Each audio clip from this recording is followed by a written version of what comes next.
Okay, friends, hi. We are continuing with our Egoic Lotus webinar book. We're on program number 31. We have been working with the introduction to a second look at the petals in A Treatise on Cosmic Fire. And we are on page 822. Now the colors of the petals are going to be at least mentioned. I don't think they're very much discussed. And another statement made about what is to be achieved in these various petals. It can be later compared with what is stated around page 539 of the same book. We will simply forge ahead with this, and when we bring it all together, try to make sense of the many strands. We remember that the Agnishvatas of particular kinds were each responsible for a particular tier, and when more subdivided, for a particular petal. And the great lords called Buddhas, Buddhas of activity, we're familiar with that one, Buddhas of love and compassion, and Buddhas of sacrifice, were streaming their energy through these Agnishvatas, who were substanding the petals, forming them, holding them in configuration, and essentially being, in a sense, the essence of the egoic lotus.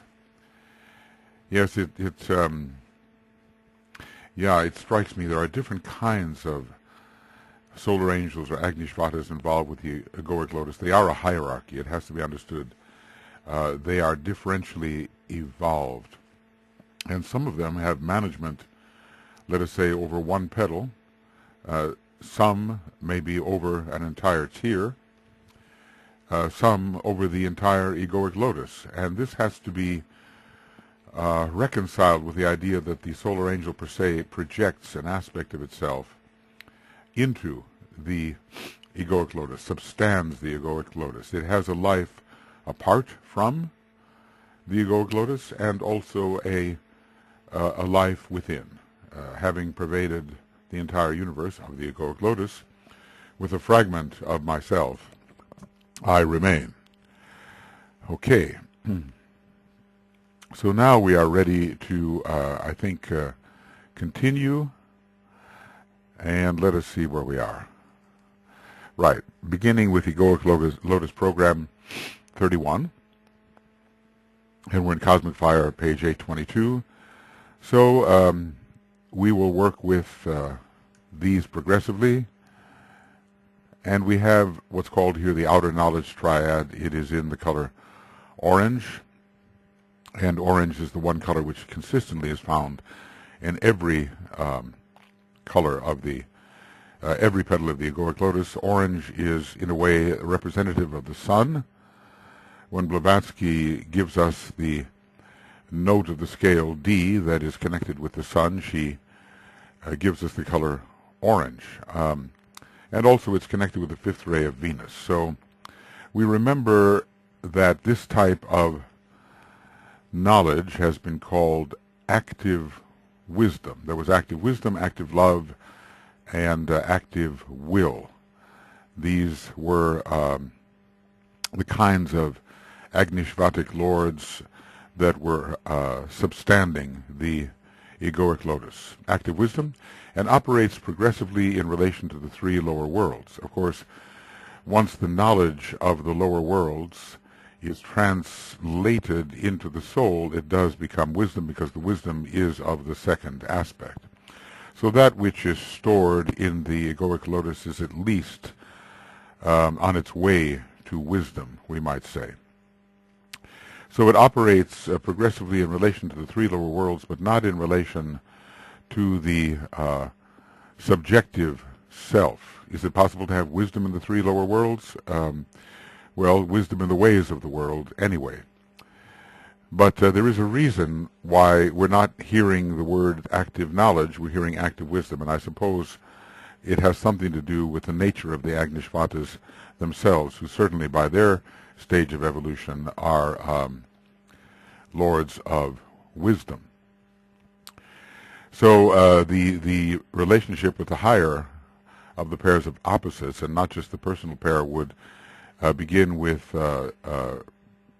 processes going on in the love petal. So petal 1, it calls it simply knowledge on the physical plane.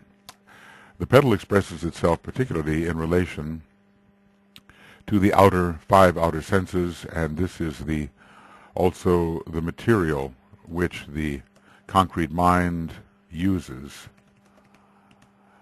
to form its thoughts. I mean, there is much thinking that goes on in this outer knowledge tier, but the substance, the data that is processed, is largely from the sensory world. The data processed is largely from the sensory world, and especially in this first petal, where mind is, well, the most dim. Of course, it lasts so many millions of years that there has to be some mind by the end of its unfoldment, and the man is working ahead in experiences that relate to the other petals. You know, I tried to introduce an idea that I call the three-petal process, meaning that there is work being done across three petals. Man emerges from a state of total unconsciousness of himself as a distinct unit, and this can last some 3 million years, according to the Tibetan, when he compares the shooting forth of the arrows of the Son of Mind at 21 million years and the awakening of the man to himself at 18 million years ago. And the man begins at great cost to acquire knowledge on the physical plane. The colors are orange, green, and violet. So the presence of these colors in this lowest of all the petals suggests the following. Orange signifying the early development of the concrete mind. Within the Egoic Lotus, orange is the constant color, a constituent in every one of the 9 petals. And when we talk about mind, we have to think of Venus, because the implantation of the spark of mind was an event which occurred under the Venusian stimulation. And when we think of those groups which had only the mental unit fanned into a sufficient blaze to cause individualization, but did not experience the implantation of the spark of mind, we can also think of Venus as well. Venus is a son of mind. Venus is intellect. Venus is mind, but mind and love later. Green suggests the third ray and the activity of active intelligence within natural surroundings. Early man is active and is rapidly learning about relationships within his outer environment, and this facilitated through his activity. So green always suggests, well, at least initially suggests, closeness to nature. Initially suggests closeness to nature and the third aspect of divinity. Then we have violet. Violet, the color of the 7th ray, suggests the rhythms of the dense physical plane to which early man is subject. The repetitive rhythms of early traditional society, and I would say first the instinctual rhythms, and then the repetitive rhythms of early traditional society. And we have to remember that by the time later Lemuria was reached, there was civilization. And the solar angels looked in upon that civilization and decided that their intervention had been successful. Of course, they didn't really have to look in upon those units in whom they had not implanted themselves, because that was not their experiment. They simply intensified the natural method of individualization. But I would like to say that whether the method by which we were individualized was the natural method of the upward striving of the animal man and the reciprocal response of spirit, or whether it was through implantation. We have to be careful about that word, because it seems to mean so much to paranoid people today. But implantation of the spark of mind, it is still possible for a solar angel to associate itself with an individual who was individualized in any manner. So, because the earlier method of individualization and early progress was not necessarily under solar angelic supervision, does not mean that the solar angel cannot interpose itself or ally itself, affiliate itself, immerse itself in man, and then be a guiding force. The ray line here is 357, is entirely the hard line. There is no color for the first ray, even though this is the first petal, and maybe that's because, we are in the second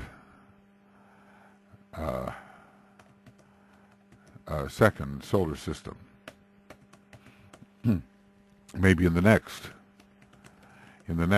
solar system, if causal bodies look something like their present appearance, the color red will be prominently featured.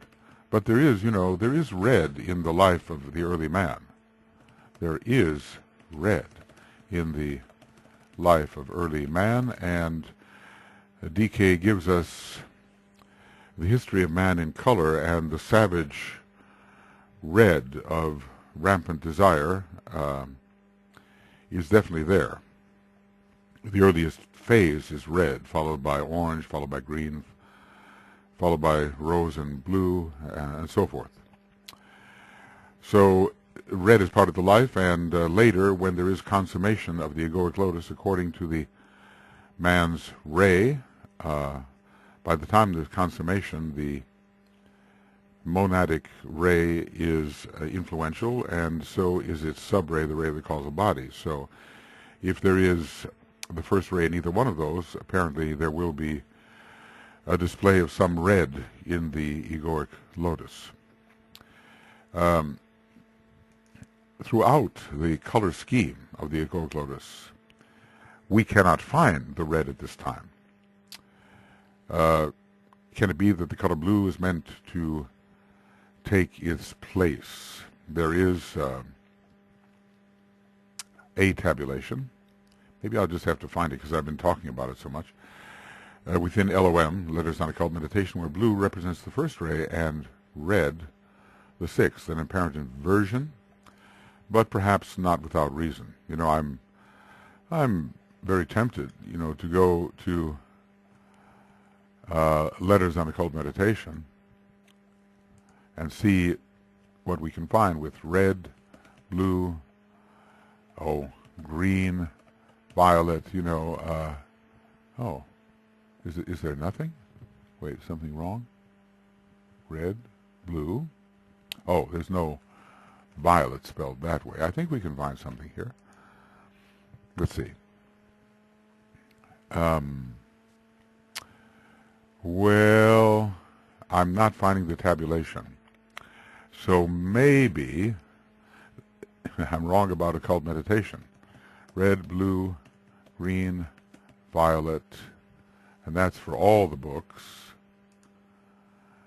Letters on Occult Meditation.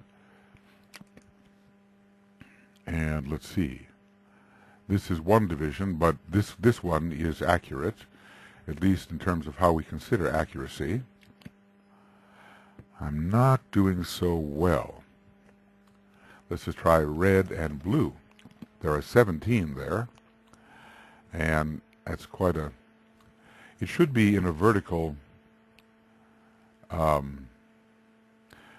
activity system was green, the love system is blue. The power system will be red. In the relationship between the blue and red and violet lies still another mystery. Yes, there's some amazing things here. I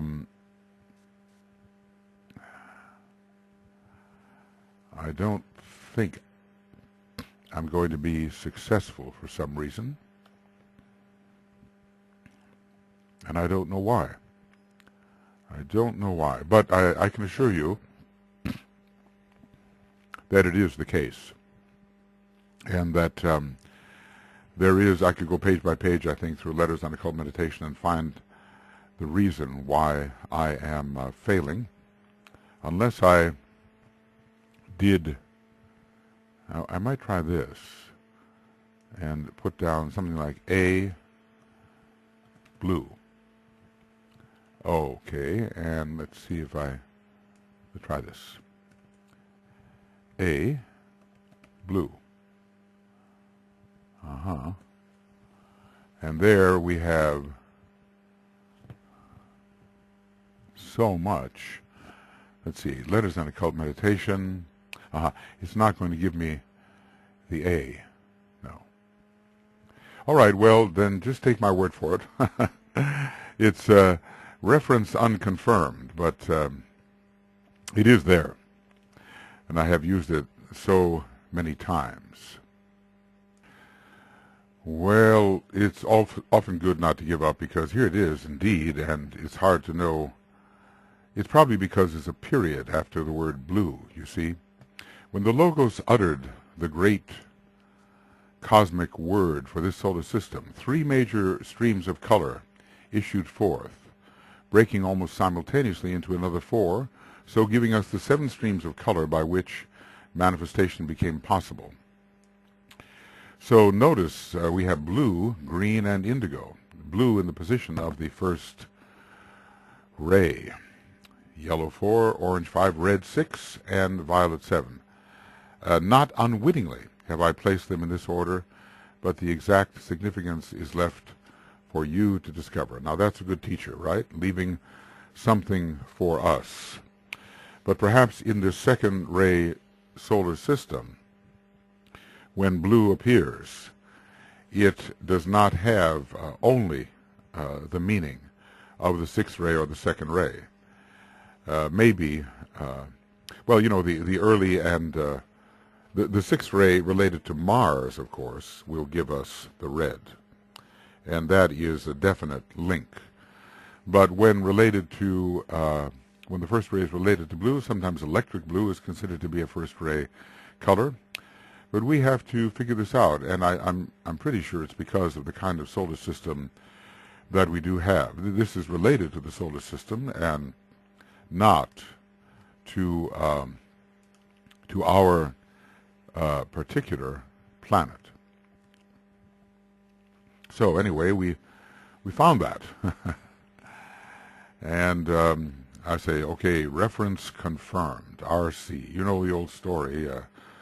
When you've lost that reference, reference RI, reference invented, RI, reference imagined, RL, reference lost, RC, reference confirmed. There are some others of a humorous nature. But you know how it is when references evade you, and we do not necessarily, well, we don't have the capacity the Master has to see these things. So we have to trust him. Violet, however, is related to the first ray. I'm getting back to the first petal. And the 7th ray is the concrete expression of the first ray. So that will give us some link, because it's a blend of the red and blue, you know. And both can be used, we are seeing, for the first ray. So violet is a blend of red and blue, at least in pigment, and both red and blue can be used to indicate the first ray. Of course, especially red. All right, this is meant to give us some sort of sense of why the one who designed these egoic lotuses, why it is that the colors are apportioned in the way they are. It has to have some basis for the kinds of experiences which will be passed through when working in the particular phase of evolutionary life that pertains to that petal. Okay. Now we go on. Petal 2. We're using sort of the 6-ray color rose here. Love on the physical plane. This petal represents the gradual unfoldment of the astral body. I think one of the places we should be, yes, here it is. Let's go to 822 and all right, the outer triad petal. Okay, I see. We're not going to talk so much about the there may not be very elaborate statements, but let's just say knowledge on the physical plane, and then we're just going to talk about love on the physical plane. It's as simple as that.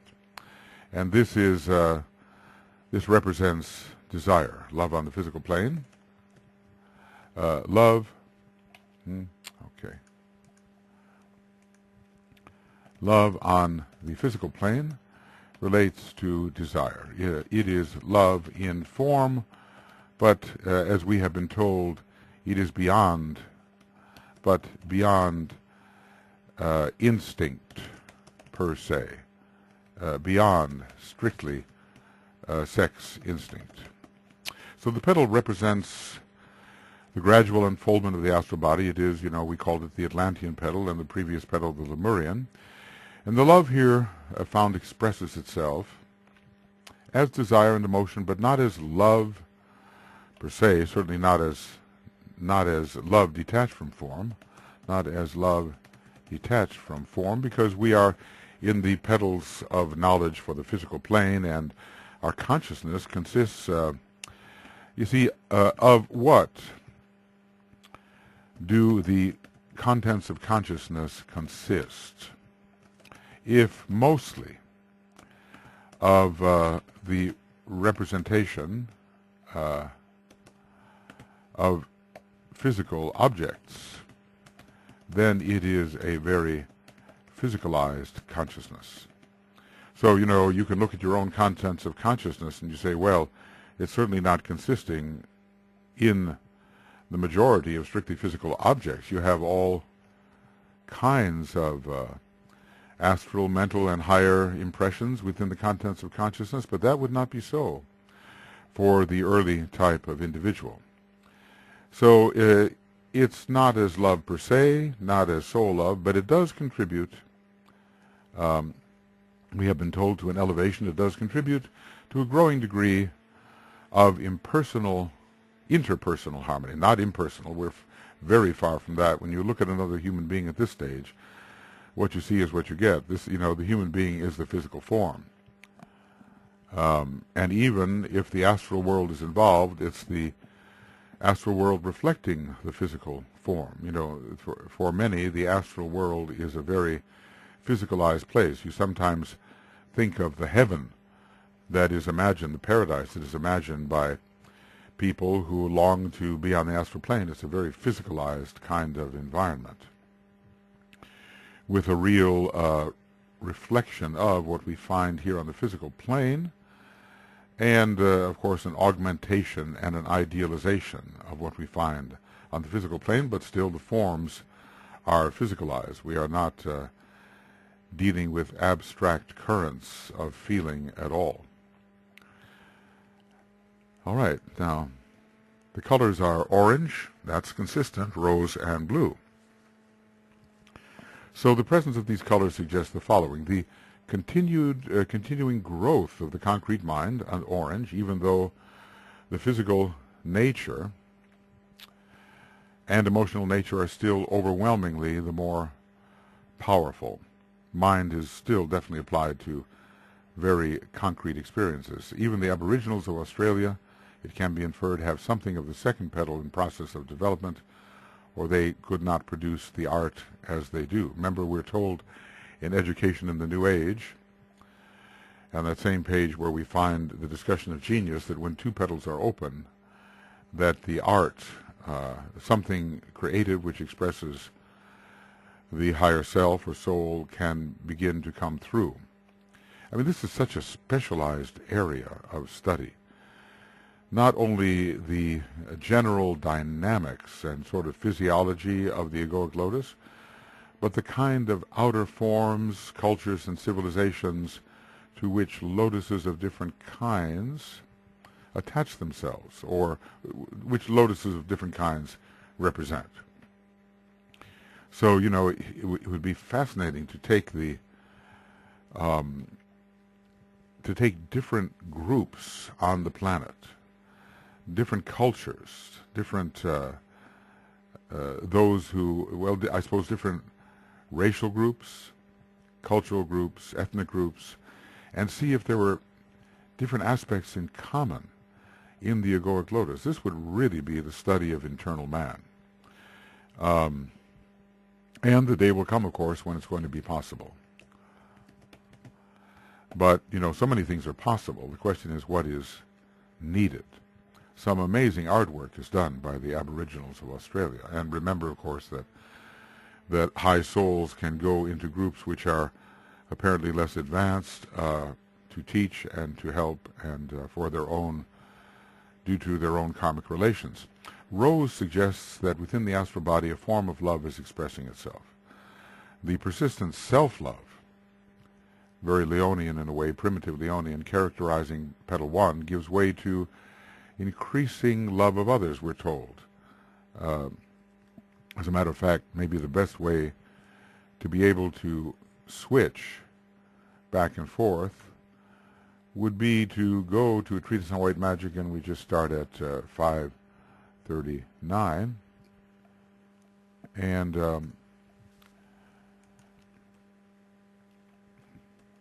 you know, and the gradual growth from love of self to love of others. Here it is, right before 5:40. So we do want to continue to relate what was said before to what is being said now. That is how the light grows. If we leave everything that is said in isolation in its own section, we don't get the arcing of the light, that aha that comes when different points are related. And then we will not have our lighted sphere of knowledge if we don't relate. And this, of course, is the work of Mercury. So rose indicates a more delicate vibration within the astral body. In the beginning, it's really red. And Leadbeater has given us some drawings of people in an angry state or even a fairly primitive state, and it is, the astral body is filled with red of the Mars and sixth ray. The astral body of one who is entirely savage is, we are told, shot through with red. Then blue. In this instance, we may imagine that blue is the color of the sixth ray, although the shade of blue is not specified. You know, we're told that as the blue ray fades out, the blue flowers will also fade out, and the violet colors of the seventh ray will come in. So no question that blue is related to the sixth ray, although not exclusively. And it can represent an elevation of astral sensitivity and a raising of the quality of desire, perhaps more towards the second ray. Blue may be considered a color of aspiration, though this blue is still deeply embedded in the form life. Blue would be then important emotionally in the Atlantean civilization. So we we find that many of the same colors are found in both higher and lower petals, and that their appearance and quality is more refined in the higher than in the lower petals, even though the color's the same. And also, DK hinted at this.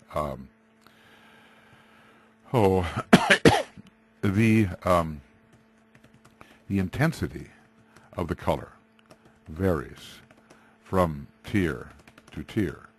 So, for instance, whatever yellow there would be in the first tier. First tier.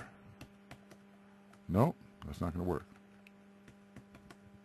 First tier or second tier would be less intense than the yellow found in the third tier.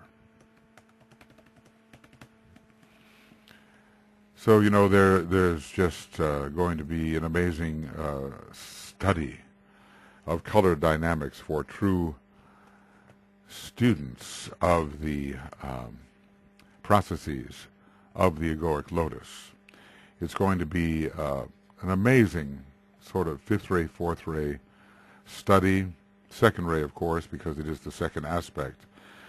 And we will have data at our disposal, which is just so much more than what we have now.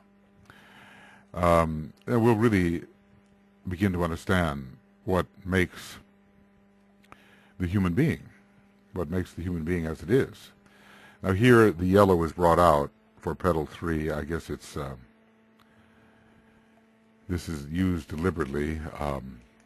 This was being prepared by my friend who is very color conscious. So, and then I would go and I would work on, let's see, what have I got here?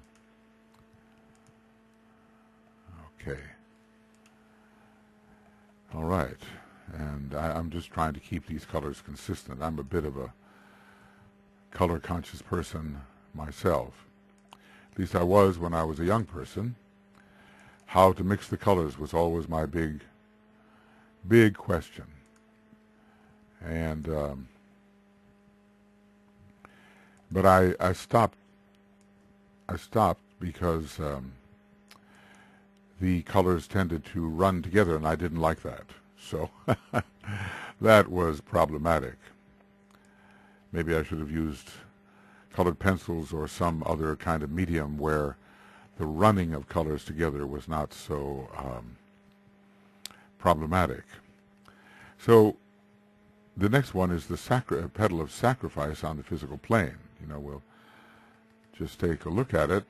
It's the third, and the orange is there. And also the yellow, but not very intense. It is a sacrificial petal. Wherever you find yellow, the factor of sacrifice will be involved. And then the synthetic indigo. Since every one of the third petals is a petal of synthesis, the 3, the 6, the 9, they all, and they're the only ones that carry this indigo.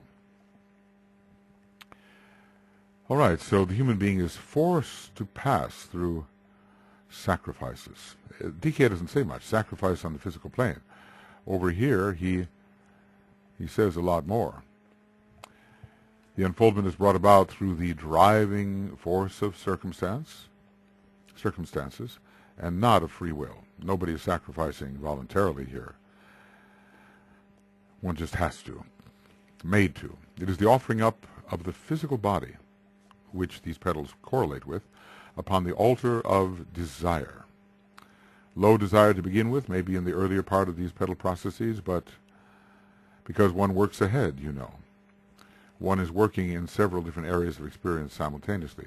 Low desire to begin with, but aspiration towards the end, though still desire. And the body suffers, physical body suffers because of the intensity of that desire. I have experience with that.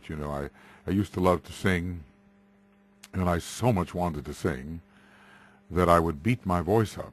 The desire to sing, the aspiration to sing was so great that I failed to have respect for the limitations of the physical nature, until one day I really got laryngitis, and I really understood the punishment to which I was subjecting my vocal apparatus.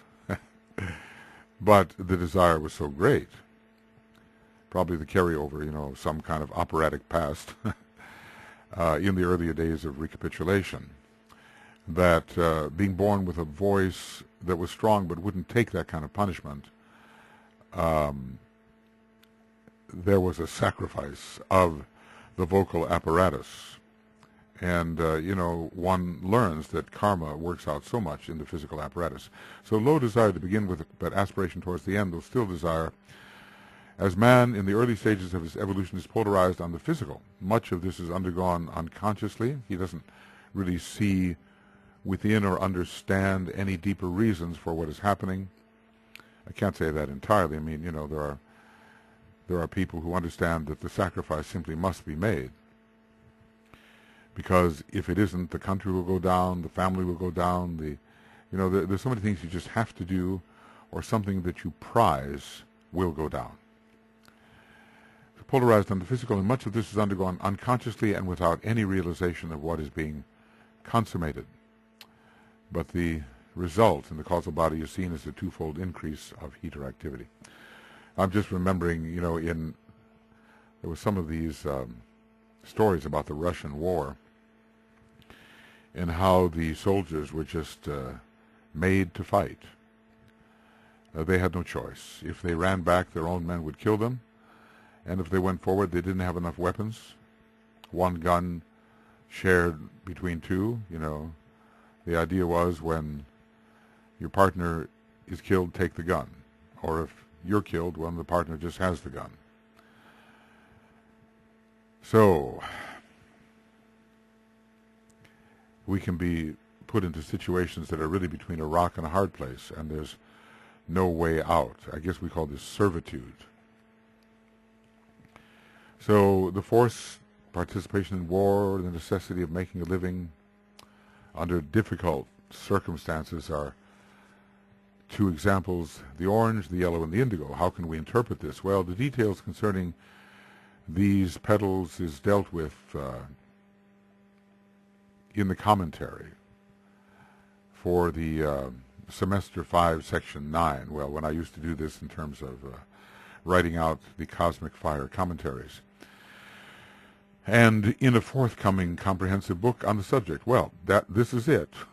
This is our comprehensive book on the subject. I guess I've been liberated from the pen. I don't know whether that's good or bad, but it certainly makes for a freer type of association, and the ability to bring forward thoughts that otherwise simply would be lost because of their multitude. So orange is becoming really more intense here.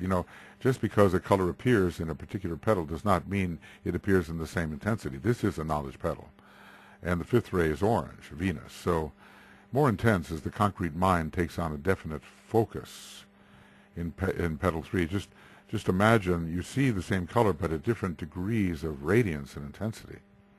That's something that can't really be put down in such a diagram as this. The color looks all the same, but in the living light, the intensity of the color would vary.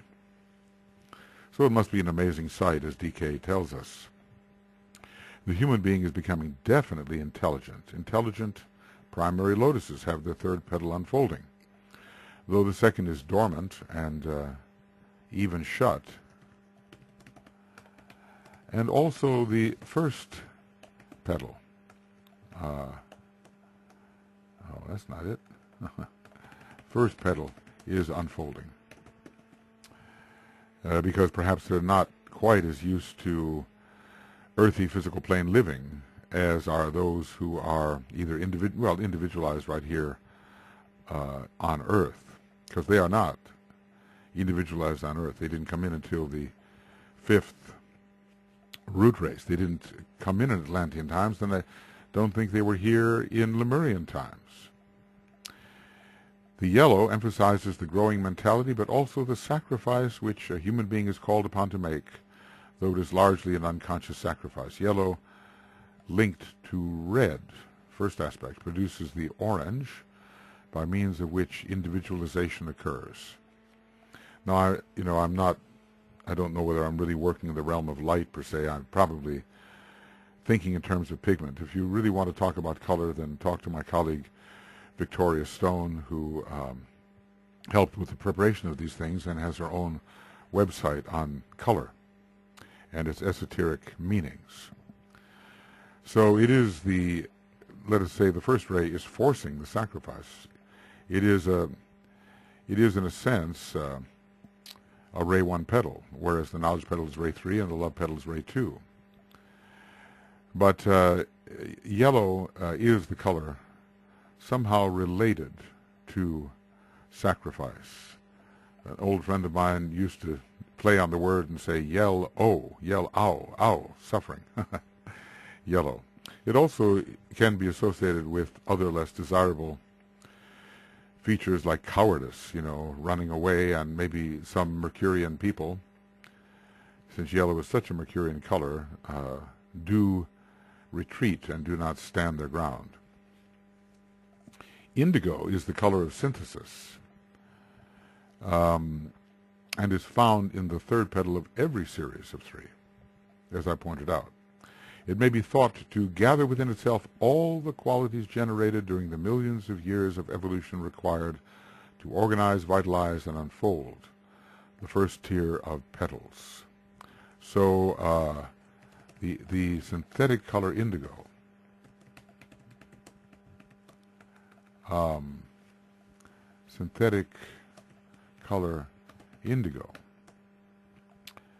gathers all quality found in the tier. And indigo also suggests the esoteric color of the 5th ray, which is accentuated in this third and concrete-minded petal. So somehow knowledge on the physical plane, in relation to the physical plane, is synthesized in this indigo, which has the relation to the 5th ray too. I was surprised when I saw that, but I really think I do understand. Venus has not only the connection with orange and with rose, but with the indigo. And when the Tibetan gave colors for the different signs of the zodiac, he gave Libra, which Venus rules, indigo. So it's a very important color in our solar system, and somehow the ability to see and use all that has been developed in the first tier is captured in that indigo. So there is the quite luminous intelligence of the yellow. It's Mercury. In this third petal there is the orange of Venus, but the yellow of Mercury, and DK often refers to the Mercury-Venus mind. It is a mental petal. And both of those planets can be used in relation to the concrete mind. There's nothing other than concrete mind in this third petal. But, a larger purpose is at work, and indigo indicates the larger purpose. It seems to be appearing with yellow. So the larger...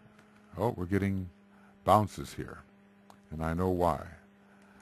The larger purpose is at work. I have to be very careful, because if the computer is not turned off and started fresh, then the program that prevents the bouncing fails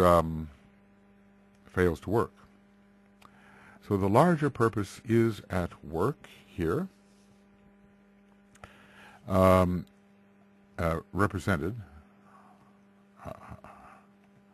by indigo, and the purpose of and suffering, and the suffering of yellow is not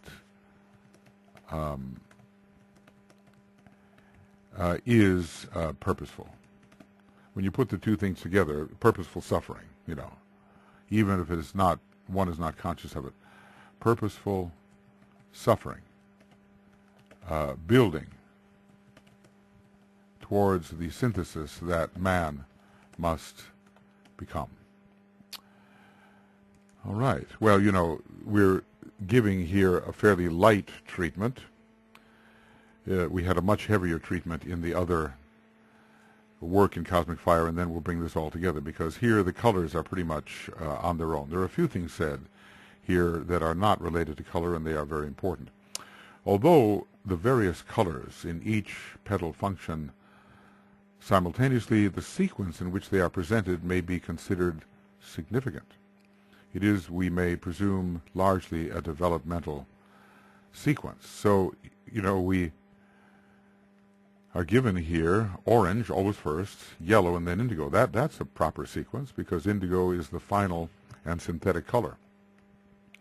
When we go higher to the love petal, it is rose and then blue, suggesting a link here in blue between the second and sixth ray. Rose being more appropriate for the sixth ray precisely. And when DK assigned meditations for the astral body, he tended to use the color rose. And here, orange, green, the third ray of nature, of course. The outer plane and the dense physical body is ruled by the third ray. But what I want to say is violet connects to the seventh ray and the etheric body, and that's important. So violet connects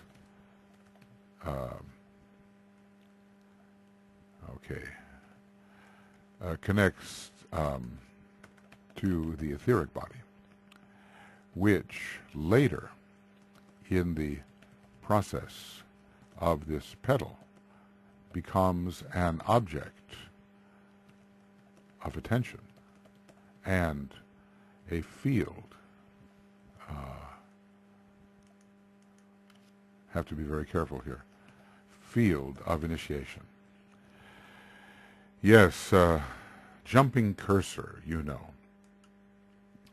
And the only way to avoid that is to turn the computer off and start again, which I may be able to do shortly.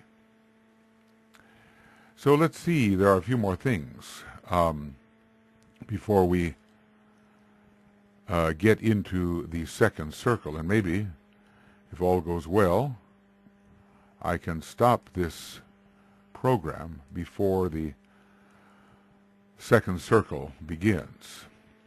So it is said then that these three petals are organized and vitalized in the hall of ignorance, but remain unopened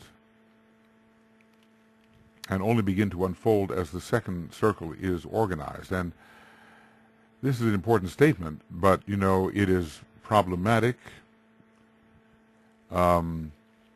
You wonder, is the Lemurian really organizing the second tier petals when that first petal opens? I suppose there's differential organization sequentially of the second tier of petals.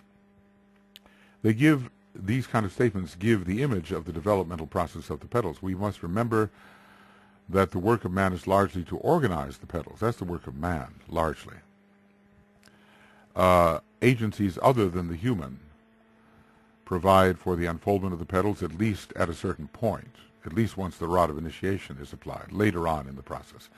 Later on in the process, I think I should, you know, put that in, that later on in the process, agencies other than the human provide for the unfoldment of the petals, but also human labor, you know, such as the ROI, rod of initiation, such as the rod of initiation.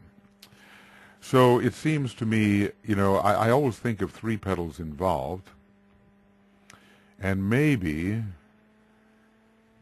can it be that the person who is working in this,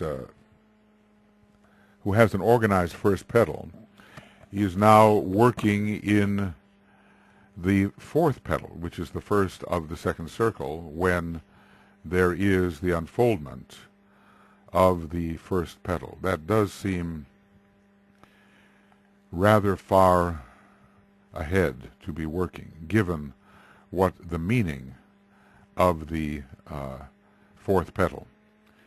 We have to understand what is really done, the kind of labor to develop the ability to express the kinds of skills that are associated with the petal is what it means to organize. It is a conscious effort. Sometimes DK gives, a kind of sweeping comment, and later he becomes more specific about it, like when he says, okay, you get off the fixed cross, you work on the cardinal cross. You get off the fixed cross at the third initiation, and you could assume that you begin working on the cardinal cross after that.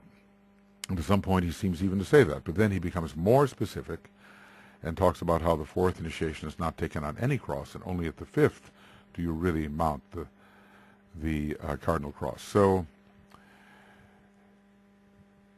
but remain open and only begin to unfold as the second circle is organized, but let us say, certainly not completely organized.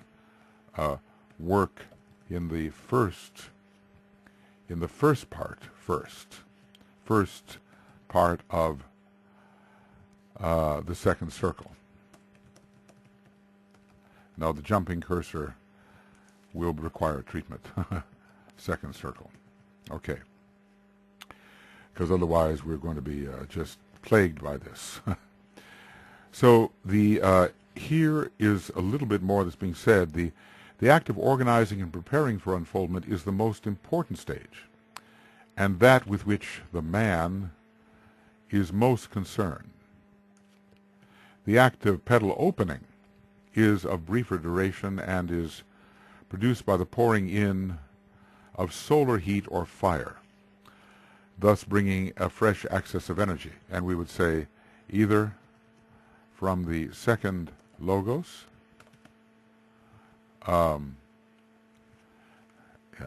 very soon I have to get out of here, or from the solar angel, logos, or from the solar. No, it's it's really causing trouble. I'm sorry that. Okay, let's see.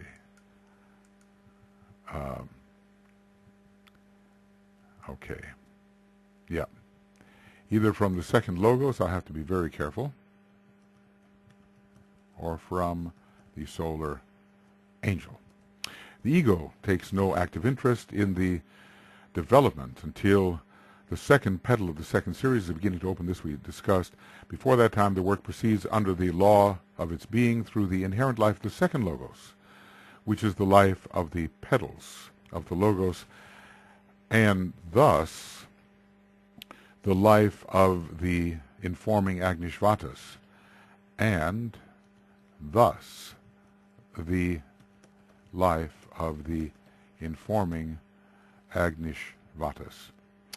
So the final opening is effected during the period of treading the stages of the path of initiation. In this round, it is hastened by the rites of initiation and by the strenuous and abnormal efforts of the man himself, aided by the electrical work of the initiator wielding the rod of power.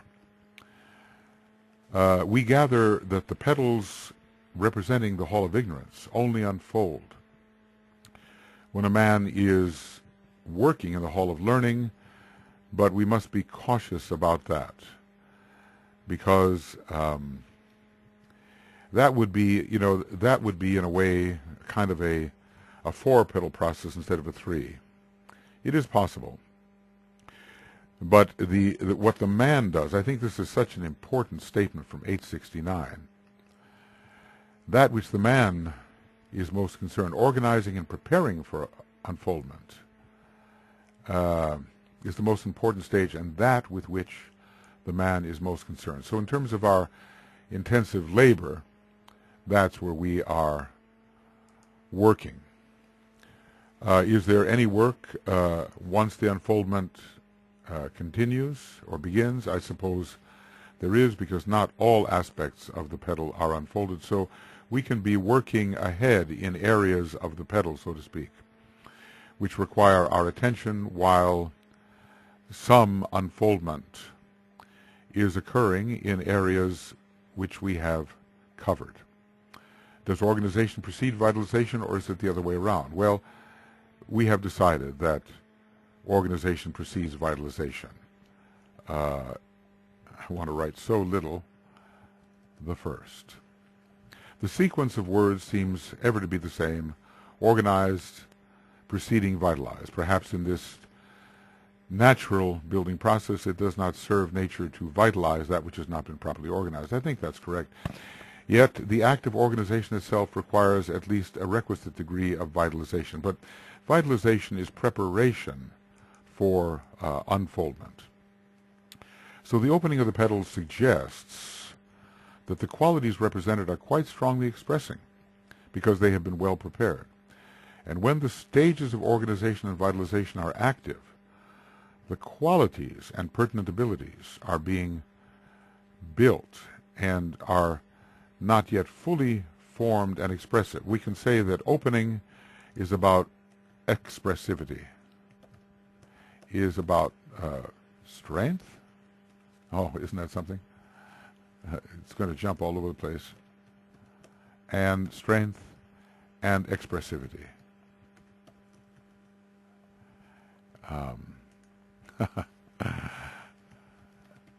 It comes all of a sudden, and it is a problem, the jumping cursor. Well, anyway, we have examined the first tier from the color angle and seen the perpetual presence of mind being orange, but that mind will not glow with the same intensity in the earliest petals as in later petals, because the fifth ray will continue to increase. We have seen that the sequence of the colors presented means something. And it's moving in this direction at this time. So rose is an intermediary color leading to blue, which is kind of a link between the sixth and second rays. It is that. Always we begin with the orange. And yellow, the suffering is justified by the purpose, which is related to the indigo. So in the direction, the way this is drawn, the way Tuya drew it, we have always the beginning point placed so that the direction of the turning of the tear is kept clear. So orange is always first here, and the tear is turning clockwise.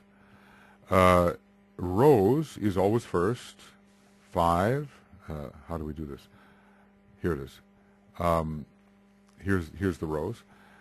5, 4, 5, and 6. Rose is first, and it's turning clockwise. But now we have not worked out this interesting thing about the way the petals are drawn. And yellow is properly placed on the left-hand side because the turn seems to be in the counterclockwise direction of the natural zodiac. So yellow, yellow, and yellow.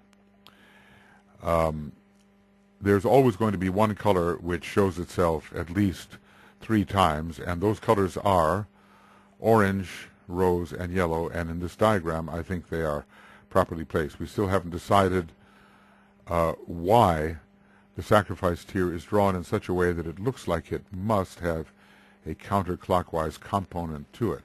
Of course, by the time we're working there, we have really reversed the wheel, the first great reversal, and the zodiac is proceeding for us in the normal counterclockwise direction.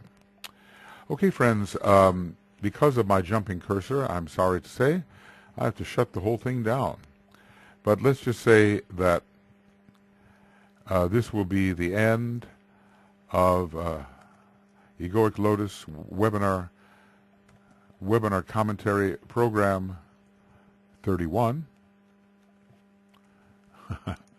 It wants to go where it wants to go, and it's TCF 822, and I believe that is going to be correct for us. Yes, 822. And then we have the beginning of Egoic Lotus Webinar Commentary Program 32, TCF 822, and the duration of this program is 1 neat hour and no more. So you understand why I've done that. And we will see you shortly as I try to heal this computer of jumpitis, you know. It'd be too frustrating to work otherwise. We'll talk to you soon, and we'll go down to the second circle and the third circle. Bye-bye.